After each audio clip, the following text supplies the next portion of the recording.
представляем вам концерт-презентацию «Времена года» композитора Эльмира Низамова, нашего заслуженного республики Татарстан деятеля искусств.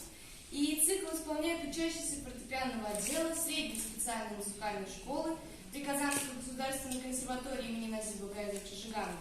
Класс преподавателей: Михайлова Марина Юрьевна, Маковской Ольги Георгиевны, Шель Светланы Михайловны, Бадырина Евгения Геннадьевича, Федосеевой Стеллы Леонидовны, Хасановой Флоры Ибрагимовны. Раз, два, три, четыре, пять. Будем весело играть. Чтобы узнать, кто рулевой, мы сыграем в снежный бой. А пока снежок хватай и подальше убегай. Январь. Игра «Снежки». Исполняет ученица 2 класса Регина Галеева.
Thank you.